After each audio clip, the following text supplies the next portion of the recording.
जय हिंद दोस्तों, मैं रविंद्र कुमार आप सभी का हिंदी एचडी मोशन पर स्वागत करता हूं। मित्रों, आज की इस वीडियो में हम लेकर आए हैं भर्तृहरि द्वारा विरचित नीति शतकम के 10वें श्लोक का हिंदी अर्थ। साथियों, यह मूर्ख पद्धति का 9वां श्लोक होगा।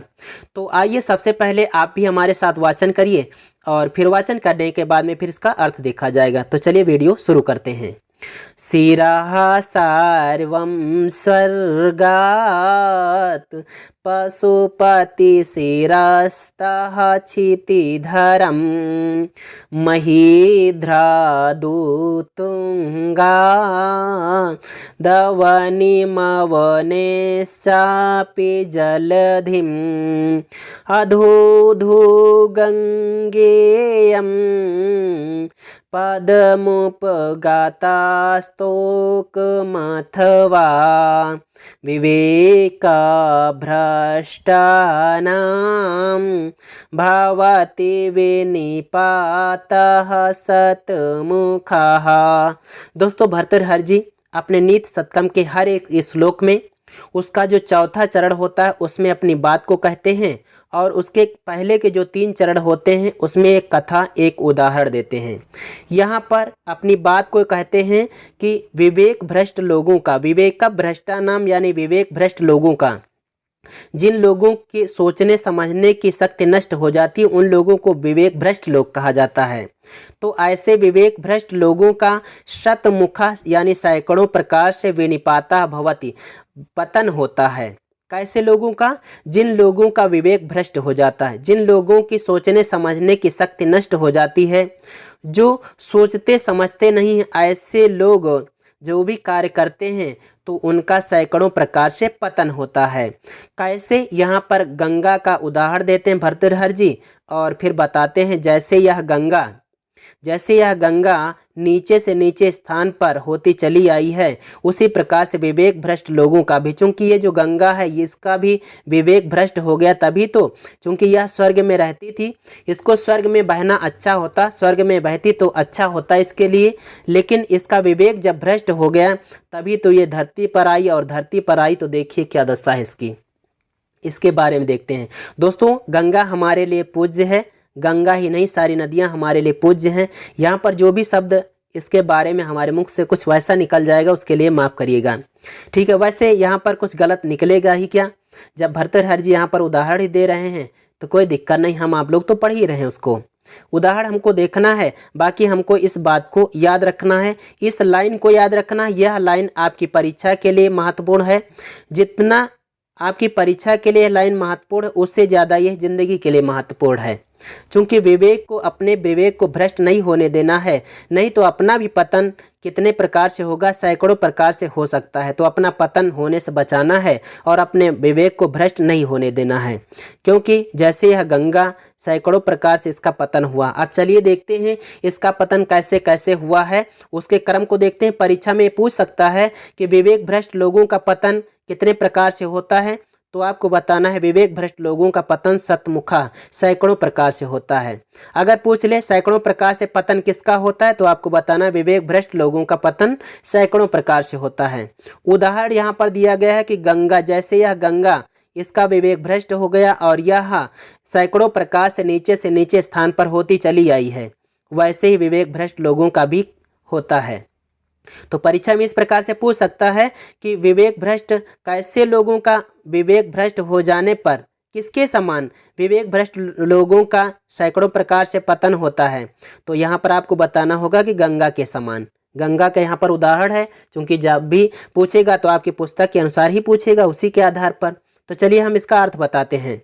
यहाँ पर बताया गया विवेक भ्रष्ट लोगों का सैकड़ों प्रकार से पतन होता है, जैसे इयम गंगा, यह गंगा अधो अधः मतलब नीचे से नीचे, पदम उपगता मतलब स्थान पर प्राप्त हो गई। जैसे यह गंगा स्वर्ग में बहती थी और स्वर्ग से अधः मतलब नीचे से नीचे, पदम उपगता स्थान को प्राप्त हो गई, अथवा स्तोकम थोड़ी हो गई, थोड़े स्थान को प्राप्त हो गई या थोड़ी हो गई। कहाँ विशालता को प्राप्त थी, कहाँ स्वर्ग में बहती थी, स्वर्ग में रहती तो इसके लिए अच्छा होता, और इसके लिए ही नहीं सब चीज़ों के लिए इसके लिए अच्छा होता, लेकिन इसका जब विवेक भ्रष्ट हो गया तभी तो यह नीचे से नीचे स्थान पर आई। चलिए इसका क्रम देखते हैं। लिखा है शिरः सार्वं स्वर्गात्। तो स्वर्गात यानी स्वर्ग से, शिरः सार्वम, सार्वम सर्व अड़ लगाएंगे तो सर्व बनेगा, सार्वम सर्व कहते हैं शिव जी को। तो यह जो गंगा है पहले स्वर्ग में थी, अच्छे स्थान पर थी, लेकिन वहां से भी यह सार्वम शिरः शिव जी के सिर पर आ गई, शिव जी के सिर पर इसका पतन हुआ, शिव जी के सिर पर आ गई। लेकिन फिर भी ठीक है, कम से कम शंकर जी की जटाओं में तो है, ऊंचे स्थान पर है, लेकिन फिर हाल स्वर्ग से तो नीचे आ ही गई। फिर उसके बाद में पशुपति शिरस्तः छेते धरम, पशुपति कहते हैं शिव जी को। तो पशुपति यानी शिव जी के शिरस्ता मतलब सिर से भी नीचे इसका पतन हुआ, तो ये क्षिति धर्म पर आ गई यानी पर्वत पर आ गई। अब भी ठीक है, आखिर स्वर्ग से चली शिव जी के सिर पर आई, शिव जी के सिर पर से भी जब पर्वत पर आ गई तब भी ठीक था, कम से कम पर्वत पर तो थी, कुछ ऊंचे तो थी, लेकिन फिर भी इसका पतन हुआ। तो महीध्रादु तुंगात अवनिम, लिखा हुआ है महीध्रात उत्तुंगात। महीध्रात पंचमी का एक वचन है, उत्तुंगात पंचमी का एक वचन है। उत्तुंगात महीध्रात यानी ऊंचे पर्वत से भी, अवनिम यहाँ पर देखो संधि विच्छेद करो, तुंगात का ता द को ता हो जाएगा, इधर इधर अवनिम बचेगा, अवनिम मतलब पृथ्वी पर आ गई। तो ऊंचे पर्वत से इसका पतन हुआ तो यह पृथ्वी पर आ गई। और अवनेह लिखा है यहाँ पर, अवने यहाँ पर संधि विच्छेद करो, अवनिम, फिर अवनिम के माँ में छोटा आ है, यहाँ से निकालेंगे तो अवनेह बचेगा, इधर चापि जलधिम, चा आपी और भी, अवनेह माने पृथ्वी से, आपी मतलब भी, पृथ्वी से भी, जलधिम मतलब समुद्र में चली गई, पृथ्वी से भी और नीचे गई तो समुद्र में चली गई। तो इस प्रकार से कितनी बार इसका पतन हुआ, स्वर्ग से शिव जी के सिर पर आई, शिव जी के सिर से भी ये नीचे आई तो पर्वत पर आ गई, पर्वत से भी नीचे चली तो पृथ्वी पर आ गई, और पृथ्वी से भी नीचे गई तो ये समुद्र में चली गई। सोचो कितने ऊंचे स्थान पर थी, स्वर्ग में होती तो इनके लिए अच्छा होता, बहुत ऊंचा स्थान था, लेकिन इनका विवेक जो भ्रष्ट हो गया ना, तो ये अंत में जलध में यानी समुद्र में चली गई हैं। ऐसे ही दोस्तों अब ये किस कारण गई हैं, एक प्रकार से ये स्वर्ग में ही रहती, वहीं पर रहना इनके लिए अच्छा था और इनको पसंद था, लेकिन भागीरथ की जो तपस्या थी उसके कारण इनको यहाँ पर आना पड़ा। वैसे आई तो मान लो एक प्रकार से इनके लिए, खुद के लिए इनका विवेक ही भ्रष्ट हो गया मान लो, नहीं तो ये इतने नीचे स्थान पर कैसे आती। तो इस प्रकार से दोस्तों आप इसको समझ गए होंगे। एक बार हम इसका अर्थ फिर से मिला देते हैं जिससे कि आपको क्लियर हो जाए, उसके बाद में व्याकरणिक टिप्पणियां भी कुछ देख लेते हैं। यहाँ पर बताया गया कि विवेक भ्रष्ट लोगों का सैकड़ों प्रकार से पतन होता है, जैसे यह गंगा नीचे से नीचे स्थान पर प्राप्त हो गई अथवा थोड़ी हो गई, थोड़े स्थान को प्राप्त हो गई, क्योंकि यह गंगा स्वर्ग से शिव जी के सिर पर उतरी और शिव जी के सिर से भी चली तो ये पर्वत पर गई, पर्वत से भी नीचे गई तो पृथ्वी पर आई और पृथ्वी से भी ये समुद्र में चली गई। इस प्रकार से इस गंगा का सैकड़ों प्रकार से पतन हो गया। ऐसे ही इस गंगा के ही समान विवेक भ्रष्ट लोगों का सैकड़ों प्रकार से पतन होता है। ये तो दोस्तों उदाहरण था गंगा का। वैसे इसके बारे में जो भी शब्द हमारे मुख से गलत निकल गए हों उसके लिए हम माफ़ी चाहेंगे, क्योंकि गंगा है या जितनी भी नदियां हमारे लिए पूज्य हैं, हम अपनी तरफ से कुछ गलत नहीं निकाले होंगे, लेकिन अगर कुछ गलती हो गई हो तो उसके लिए माफ़ करिएगा। यहाँ पर हमको समझाना यही था कि विवेक भ्रष्ट लोगों का सैकड़ों प्रकार से पतन होता है। इसका उदाहरण जो भर्तृहरि ने दिया है तो आपको समझाने के लिए आसानी के लिए आप जिससे बहुत आसानी समझ जाएं, इसलिए इन्होंने ऐसा उदाहरण दिया है। तो आप इसको समझ गए होंगे। अब चलिए हम बात कर लेते हैं इसमें छंद कौन सा है। तो यहाँ पर लिखा हुआ है शिखरड़ी छंद है।